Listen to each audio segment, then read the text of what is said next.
خواتین و حضرات، انفیکشن کنٹرول سوسائٹی آپ کی صحت کے لیے، آپ کی آگاہی کے لیے، آپ کی سلامتی کے لیے مضامین آپ کی سماعت کے لیے پیش کرتی ہے۔ ہم رمضان مبارک کے بارے میں آپ کو معلومات دینا چاہیں گے اور اس سے استفادہ حاصل کیجیے۔ ایک مضمون آپ کی سماعت کے لیے پیش کیا جا چکا ہے، مزید معلومات ہم دینا چاہیں گے۔ رمضان مبارک ضبط نفس کا مہینہ ہے، لیکن دیکھا گیا ہے کہ بعض افراد، خصوصاً چند مخصوص امراض میں مبتلا افراد، غذائی اوقات اور اجزاء میں رد و بدل اور بے احتیاطی کے باعث مختلف قسم کی تکالیف کا شکار ہو جاتے ہیں۔ یوں تو بیمار افراد کے لیے حکم ہے کہ بیماری اور سفر کے دوران روزے نہ رکھے جائیں اور ان کی تعداد بعد میں پوری کر لی جائے۔ کچھ بیماریاں ایسی ہیں جو روزے رکھنے سے بہتر ہو جاتی ہیں، جبکہ کچھ بیماریوں میں روزوں کو مؤخر کرنا پڑتا ہے۔ واضح رہے کہ روزے کی حالت میں پیشاب کی مقدار، خون اور پیشاب کے نمکیات، تیزاب کا میزان، نائٹروجن کا اخراج سب معمول کی حد میں رہتا ہے۔ رمضان کے مہینے میں روزے رکھنے والے افراد کے وزن میں خاصی کمی ہو سکتی ہے، بشرطیہ غذا قدرے کم کھائی جائے، مگر رمضان مبارک میں بالعموم مرغن اور گوشت والے کھانوں کا رواج ہو چلا ہے، اس لیے اکثر اوقات وزن بڑھنے کے کیسز سامنے آتے ہیں۔ روزے کے دوران انسانی جسم کے اندر ہونے والے عمل میں سے خون میں یوریا اور یورک ایسڈ، یورک تیزاب کی مقدار میں اضافہ بھی ہو سکتا ہے، جو عموماً گوشت خوروں میں دیکھا گیا ہے۔ لیکن ایسے افراد جو افطار کے وقت نشاستے والی اشیاء زیادہ مقدار میں لیتے ہیں، ان کے خون میں یوریا کی مقدار کم پائی گئی ہے۔ بعض افراد کے خون میں شکر کی مقدار کم ہو جاتی ہے، لیکن غذا معمول کے مطابق رکھی جائے اور سحری اچھی طرح کی جائے تو خون میں تقریباً شکر کا کوئی امکان نہیں رہتا، جبکہ اگر افطار میں مرغن غذائیں اور دیگر ثقیل اشیاء کا کثرت سے استعمال کی جائیں تو یہ وزن میں اضافے کا سبب بن سکتا ہے۔ نیز اس وجہ سے روغنیات، خون حلوین یعنی ٹرائیگلیسرائڈز، لحمیات یعنی پروٹین، ایل ڈی ایل یعنی خراب کولیسٹرول میں اضافہ، ایچ ڈی ایل یعنی اچھے کولیسٹرول میں کمی بھی دیکھی جا سکتی ہے۔ گو یہ تبدیلیاں تمام روزہ داروں میں نہیں ہوتی، لیکن غذائی بد اعتدالیوں کے شکار افراد ان خطرات کی زد میں رہتے ہیں۔ خون کی تشتریوں میں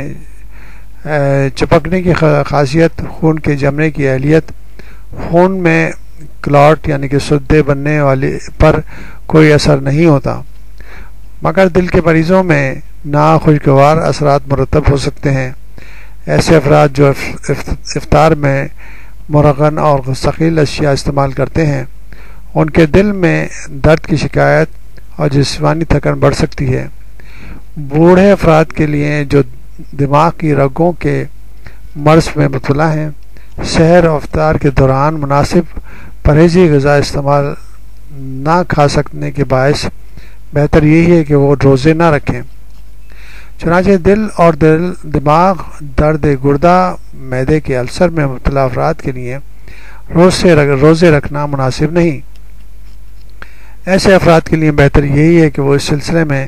اپنے معالج سے مشورہ کریں۔ اسی طرح دمے کے مرض میں جن کا مرض معمولی نوعیت کا ہو، انہیں تکلیف کی صورت میں سانس کے ساتھ اندر جانے والی دوا انہیلر لینا پڑتی ہے۔ روزے رکھنے کی صورت میں معالج کے مشورے سے دیر پا اثر والی ادویہ بعد از افطار اور قبل از سحری استعمال کر کے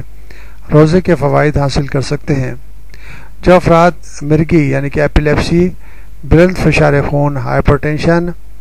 ہارمونل اور نفسیاتی امراض میں مبتلا ہیں یا خون پتلا کرنے والی ادویہ استعمال کر رہے ہیں، ان کے لیے معالجین طویل الاثر ادویہ تجویز کر کے روزے رکھنے کے قابل بنا سکتے ہیں۔ اسی طرح جن افراد میں گردے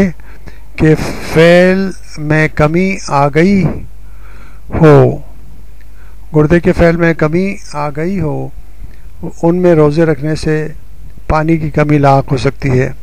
اور جن کے گردے خراب ہو چکے ہیں ان کے خون کا ڈائلیسس ہوتا رہتا ہے، ان میں ڈائلیسس کے وقفے میں پوٹاشیم میں اضافہ اور وزن میں زیادتی ہو سکتی ہے۔ اس کے علاوہ جسم کے تیزاب میں بھی اضافے کا امکان ہو سکتا ہے۔ ایسے افراد اگر افطاری کے وقت یا رات کو زیادہ کھا لیں تو ان کا وزن بڑھ سکتا ہے،